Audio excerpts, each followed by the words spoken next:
So welcome back to the channel, guys. Welcome back to this lock journey, you feel me? Today's a crazy video. It's my 11th month update for you guys. I'm also going to be doing a side kind of like expectations for your lock journey for those of you that are starting out in 1 month, 5 months, 4 months, 6 months. I'm gonna be giving you guys a brief kind of like expectations that I kind of like got met with when I was doing my lock journey. But yeah, stay tuned. You're gonna get a lot of videos and footage of my hair right now.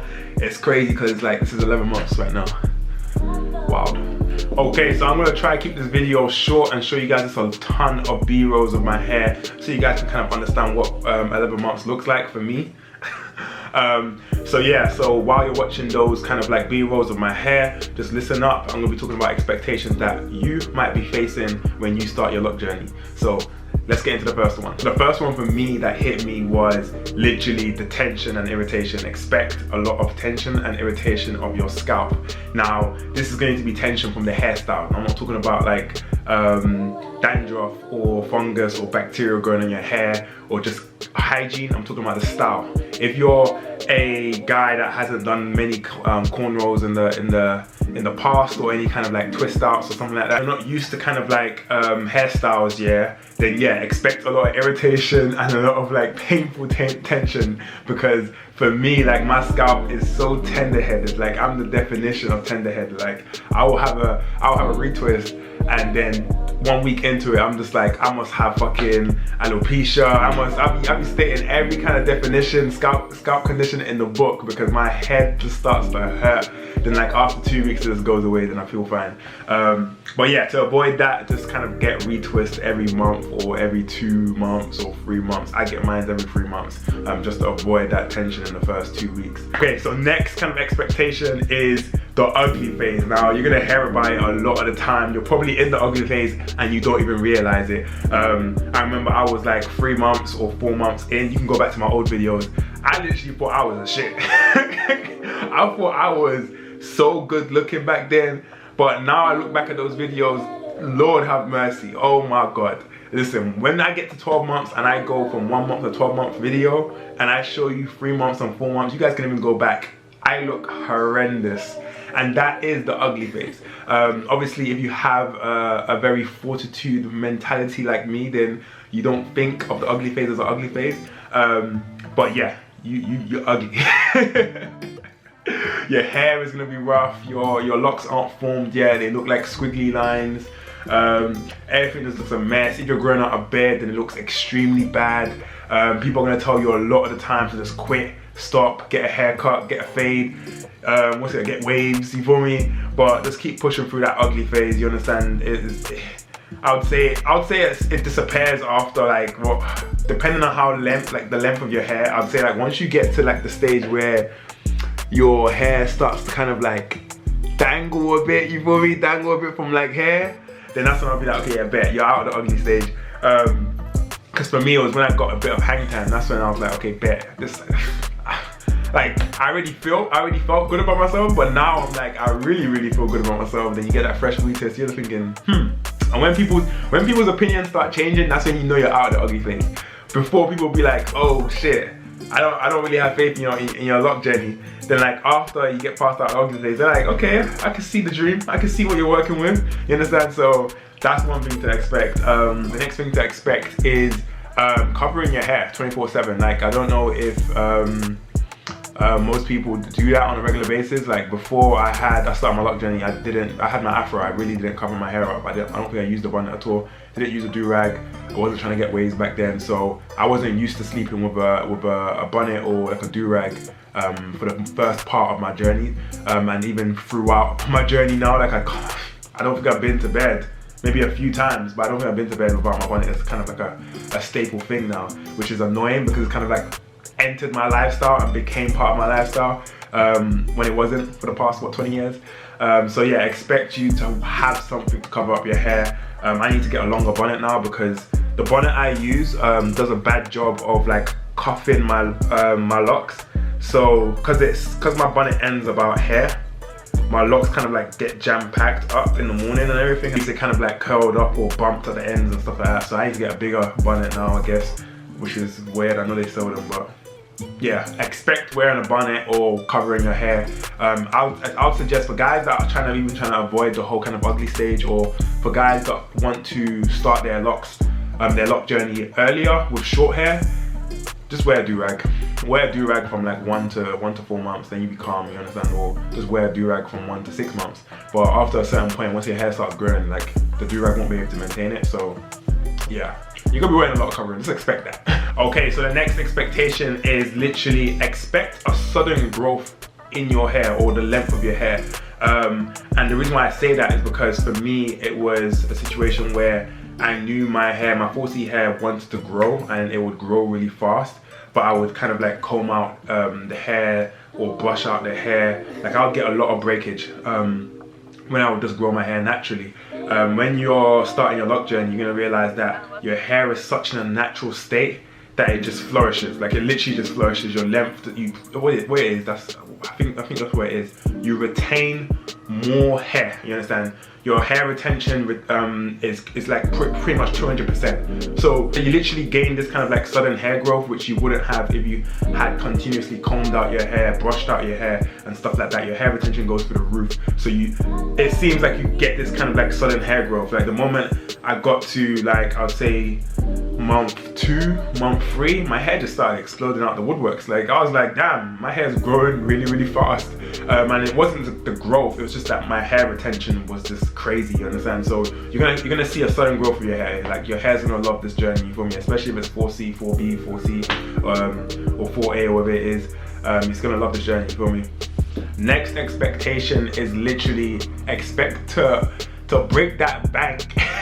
Open your wallet for your hair. Like listen, I used to spend, let me see, I used to spend like £15 on a haircut, then maybe a shape up, line up like maybe twice a month, depending on if I'm going out or going on like an occasion or something like that. I'll get 2 lineups in a month and a haircut in a month as well. So that was like probably about $30. I mean $30 or £30 I'd spend in a month on my hair. Depend, you feel me? Depend. Probably about 15 at most. With the lock journey now, listen, especially those that are doing palm rolling. If you're doing palm rolling, expect to spend a bag every month on your hair, depending if you want to get a retwist each month or push it out.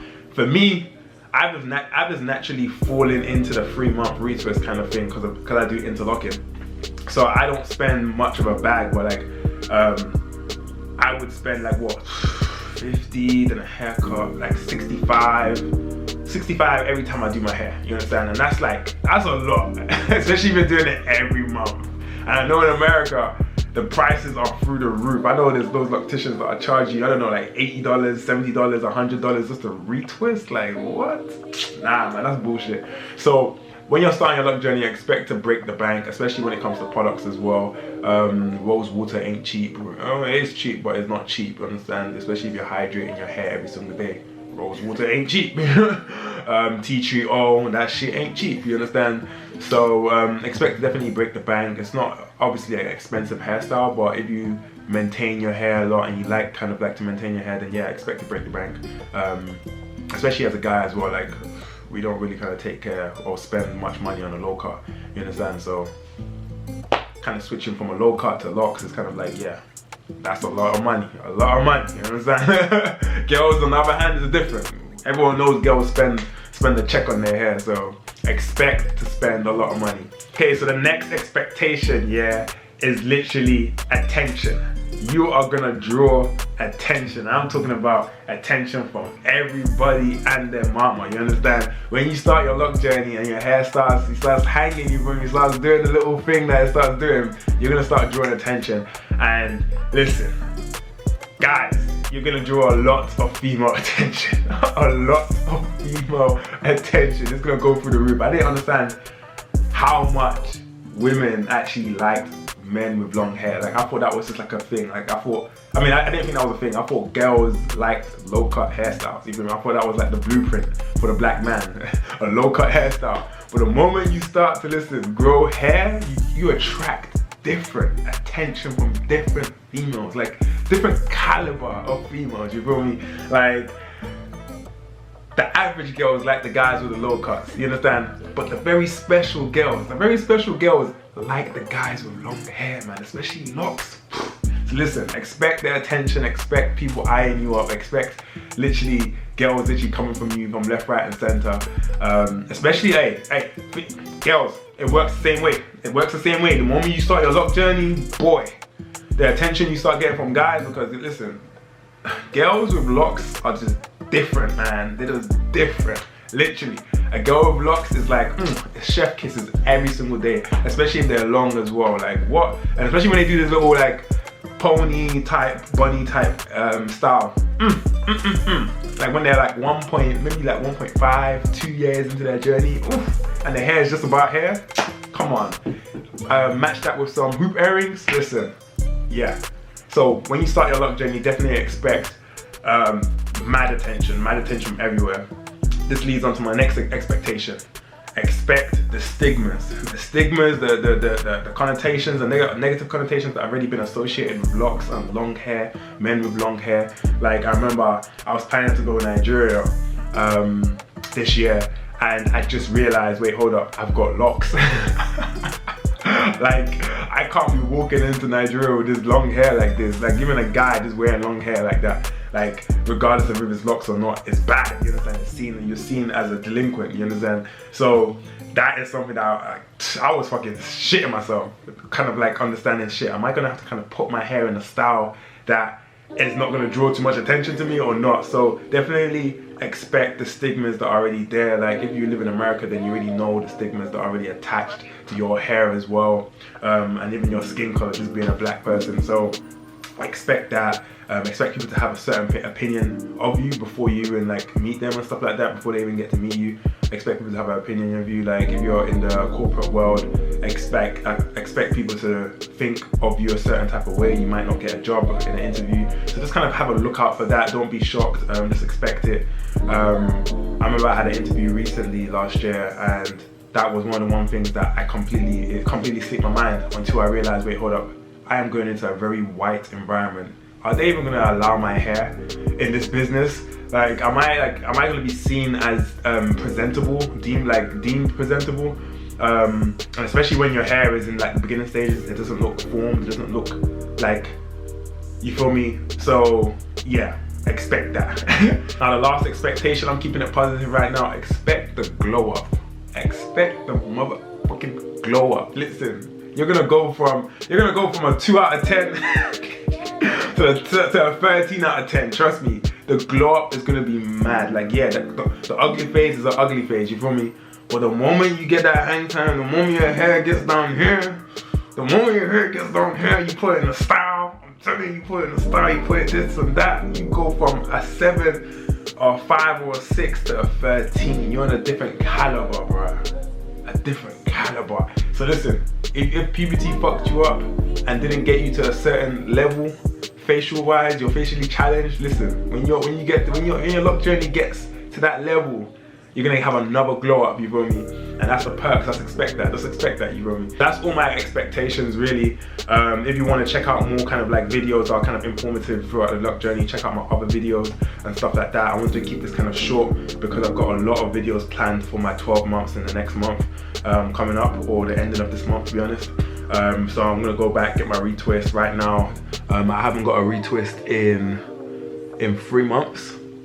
So, yeah, it's looking kind of rough right now. I haven't got a retwist in, no, not 3 months. It's been about 2 months.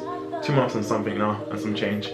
So I'm gonna go back for my 12 months, get a retwist, create a bunch of content, and I'll start dropping a bit more informative kind of like lock videos, because I kind of like refrained from doing that because I'm still in that kind of beginner stage. Like until I get to like maybe 2 years into it, that's when I feel fully confident and in giving you guys advice, you understand? So I kind of refrained from producing videos out like that. But once I hit that 1 year, I feel like I'm slightly qualified after 1 year, slightly, to drop a few videos, informational videos. If not, you guys can just check out my old videos. I go through many issues or many situations that you guys will go through on your lock journey.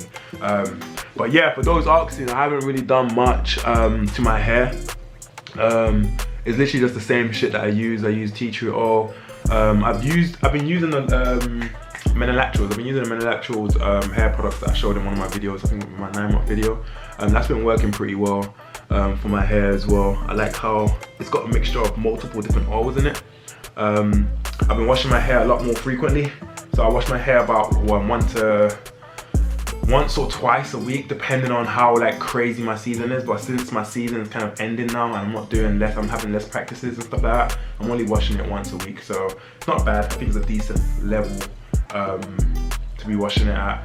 Of course, hydrating it every single day. I have a mixture of water and oil to hydrate it. I don't put too much oil in my hair. Just try to kind of have my hair chilling, really, just natural. So yeah, this is 11 months.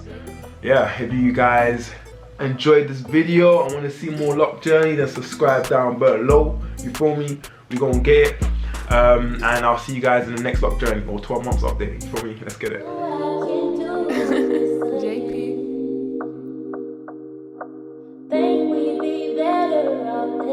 I love you, Bobby.